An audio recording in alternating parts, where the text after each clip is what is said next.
Hi guys, how are you? I'm back. And today, hoje eu trouxe algo muito legal pra gente trabalhar, tá bom? Mas primeiro eu queria falar com vocês que estão aprendendo inglês, que curte os conteúdos que eu posto, que curte as coisas que a gente trabalha, para curtir o meu canal no YouTube, @inglescoateacheraline. E também lá o meu site www.inglescoateacheraline.com.br para ficar por dentro de todas as aulas. As aulas que eu posto, tanto no canal quanto no Facebook, já estão sendo direcionadas para o site. Então, se você perdeu algum conteúdo que a gente posta diariamente, lá no site tem todas as aulas, tem todo o conteúdo completo, ok? Lembra que é www.inglescoateacheraline.com.br. Are you ready? Estão prontos? Vamos lá? Hoje nós vamos trabalhar o present simple, o simple present, que é o que os alunos falam, o verbo no plural. Sempre quando o aluno encontra ou esbarra com um verbo que parece o plural, né? Eles já falam, teacher, esse verbo tem plural.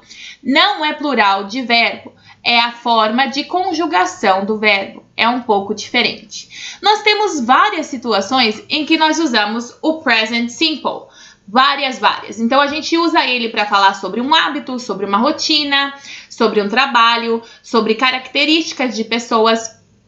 E o mais comum é sobre fatos que são verdade, em geral. Ele é o presente. Eu como, eu bebo, eu ando,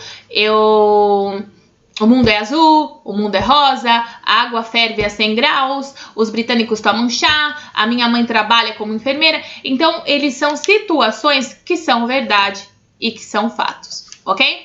Nós temos alguns examples aqui, como na picture, ok? Every Saturday, I sleep late. Todo sábado eu durmo tarde. My mother works as a nurse. A minha mãe trabalha como uma nurse.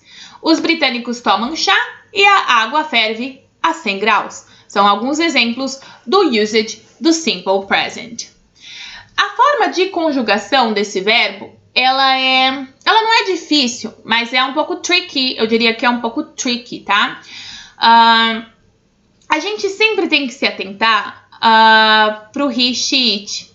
Eles são os nossos trouble, ok? Eles são probleminhas. A conjugação deles são diferentes. Em inglês, nós temos o que chamamos de verbo auxiliar.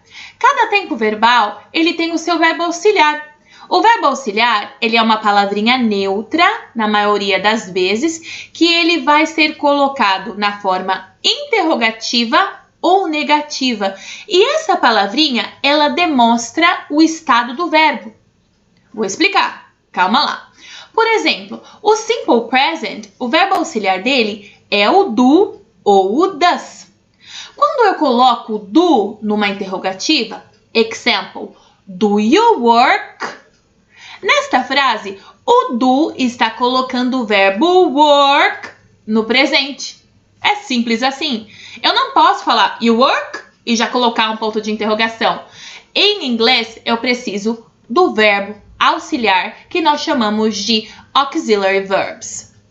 Mas ele é neutro. Ele não tem tradução como palavra.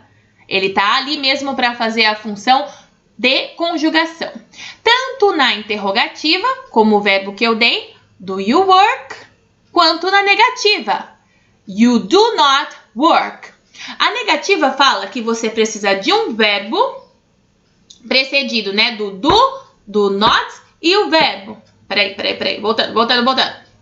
Na negativa, eu uso do not e verbo. I don't. Esse don't, ele é uma contração do not, ok? Por exemplo, I don't work. Eu não trabalho. Esse don't significa não e também coloca o verbo no presente. Não é difícil, mas exige prática. Por isso que nós temos vários exercícios de gramática para trabalhar, ok? Então, a gente sabe que o verbo auxiliar usa-se na negativa e interrogativa. E ele serve para colocar tempo verbal aos verbos. Agora, no caso do simple present, eu tenho dois verbos auxiliares. Eu tenho o do e eu tenho o does. Lembra que eu falei que he, she, it é o nosso trouble? Porque eles são o nosso trouble. Eles não aceitam o do como verbo auxiliar. Então, eles abraçaram o does. O does também é um verbo auxiliar do simple present. Ele serve para colocar tempo verbal ao verbo, mas somente para as pessoas he, she, it. Se você lembra o que são as pessoas, os pronomes em inglês, vamos revê-los? I, eu. You, você. He, she, ele ou ela. E aqui nessa tabela ainda entra o it, que é junto com o he, o she e tem o it. O it eu uso para coisas e animais ou fenômenos da natureza. Lembra que em algum dos vídeos eu falei assim, eu não posso colocar o tempo tá chuvoso, sim, is raining, eu preciso de um sujeito para tempo, e seria o it. Ele também entra aqui no he, she, it. We, nós, you, vocês e they, eles. Ok? Easy like that. Easy like that. O verbo que eu escolhi hoje para conjugar para vocês é o get up. Ele é um verbo que significa acordar, levantar, ok? Get up. Olha como a conjugação dele vai ficar na negativa, conforme a gente trabalhou. I don't get up. You don't get up. É super fácil. É só colocar o don't seguido do verbo. Se não quiser colocar o don't, que é a forma contraída, pode colocar do not. Ok? Está tudo alright. I don't. You don't. We don't get up. Nós não acordamos. You don't get up. Vocês não acordam. They don't get up. Eles não acordam. É tudo don't get up. E cada pessoa tem a sua conjugação conforme a tradução em português. Viu como o português é muito mais difícil. Porém, o nosso trouble é no he e no she, que eles não aceitam o don't. Lembra que para eles é doesn't. E it também conta. It doesn't. Ok? Olha o example. He, she doesn't get up. Ok? Easy? Ok, moving on. Aí a gente tem a interrogative na parte interrogativa, que é só colocar o nosso verbo auxiliar ali na frente do verbo. Do I get up? Eu acordo. Do you get up? Você acorda. Does he or does she get up? Do we get up? Do you get up? And do they get up? Very easy. Clear up? Nós fizemos a negativa e a interrogative. Na affirmative, para o simple present, tá? Lembrando que cada tempo verbal tem o seu auxiliar correspondente, mas esse é um assunto para um outro vídeo. Na affirmative é super simples, é só eu jogar o meu verbinho ali e pronto. Exceto para o trouble. Olha lá. I get up, you get up, we get up, you get up, and they get up. Agora chegou no he, she, it. Esse verbo vai receber uma terminação, que é aquela que eu falei no início do texto, que parece um plural, mas não é. Nesse caso ficou he and she gets up. Mas, teacher, como que eu sei qual a terminação correta para usar? Aqui tem uma Present Simple Spelling Rules, tem as regras. Em inglês, eu sempre gosto de falar nas minhas aulas que para todas as regras tem sempre uma exceção. Então, a gente tem que ficar antenado nisso aí, tá? Olha aqui, ó. A primeira regra, ela diz que se o verbo terminar em SS, SH, CH, X ou O, eu vou acrescentar ES. Olha o nosso example. I miss, he misses. I miss my father. Eu sinto falta do meu pai. He misses his father. Ele sente falta do pai dele.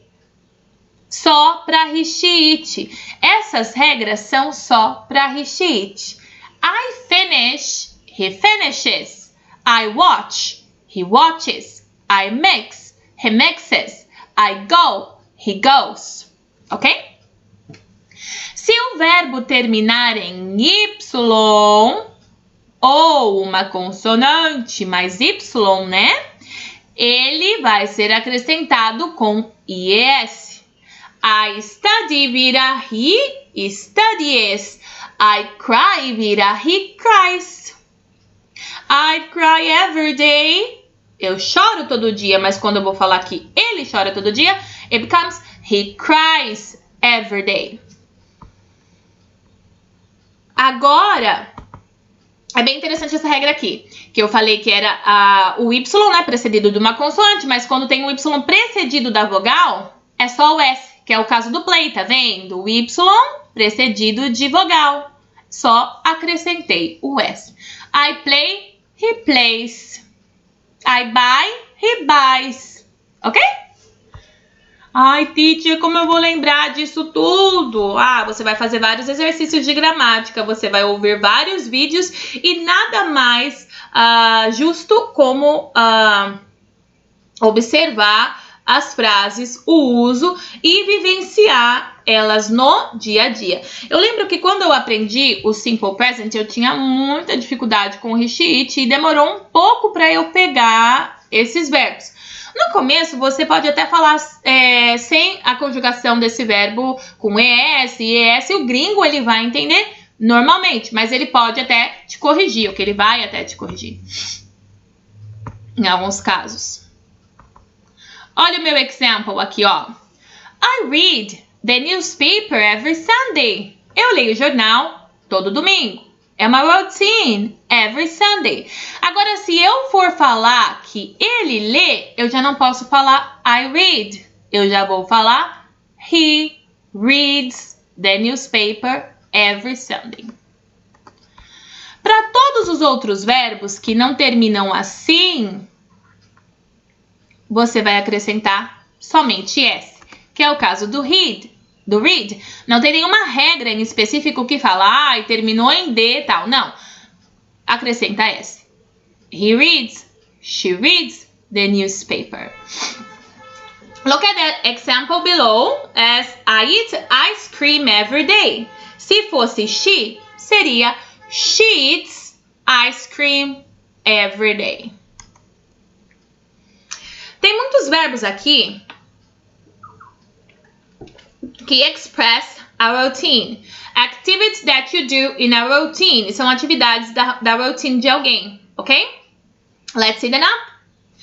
Wake up, get up, have a shower, comb your hair, get dressed, se trocar, have breakfast, tomar café, brush your teeth, escovar o dente, go to school, ir pra escola, have classes, fazer aula, né? Have lunch, almoçar. Go back home, voltar para casa. Do your homework, fazer homework. Have dinner, jantar. E watch TV, ver TV. E go to bed, dormir. I get up. Olha lá. Vou mostrar para vocês como que a gente conjuga, né, esse verbo no present. I get up at 8 o'clock every day. Eu acordo às 8 da manhã, todos os dias. I have a shower at 8:30. Eu tomo banho às 8:30. I brush my teeth at 8:10. Eu escovo os dentes às 8:10. Ok? And you? What is your routine like? Como que é a sua routine? Aqui tem umas perguntinhas. What time do you wake up? Que horas você acorda? What time do you have shower? What time do you comb your hair?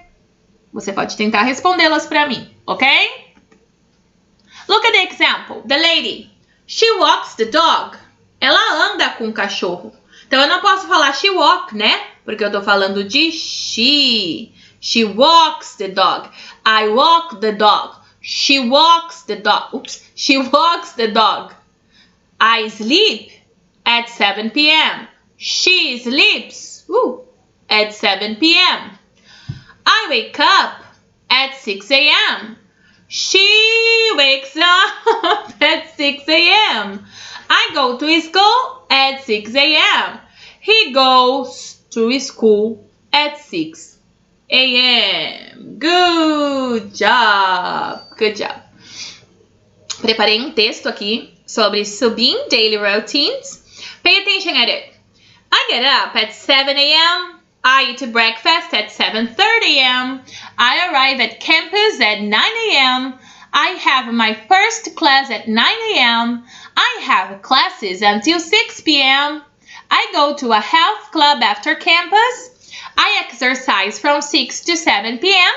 Then I work on projects that I need to hand them in the next day. I go to bed before 11:30 p.m. Esse é o texto da rotina do Subin, as atividades que ele faz. Então, olha lá. Eu acordo às 7, eu tomo café às 7:30, eu chego no campus às 9, eu tenho a primeira aula às 9 a.m., eu tenho aulas até às 6 p.m., eu vou para um clube, né, para um gym depois do campus, eu me exercito das 6 às 7 e depois eu trabalho em atividades que eu preciso entregar no próximo dia. E eu vou para a cama antes das 11:30. Esse texto foi feito somente na primeira pessoa, né? Ele falou, I get up, I arrive. Agora a gente vai passar esse texto para a terceira pessoa com as regras dos verbos que eu mostrei para vocês anteriormente. See, he gets up at 7 a.m. Então, em vez de colocar I get up, eu já passo para a terceira pessoa. He gets up at 7 a.m. Depois, he eats breakfast at 7:30 a.m. E assim por diante. Você é capaz de fazer de passar esses verbos para a terceira pessoa? Se você quiser fazer esse exercício, você pode fazer e depois você pode me mandar por e-mail ou em algum desses canais da minha rede social por mensagem e eu corrijo para ver se você fez um good job. Guys, I hope you like my class. Eu espero que vocês tenham gostado da minha aula. Siga, curta, compartilhe. Ajude a divulgar o meu trabalho. É muito importante para que eu mantenha o canal no ar com bastante aulas para vocês. Thank you so much for watching and have a great weekend. Bye!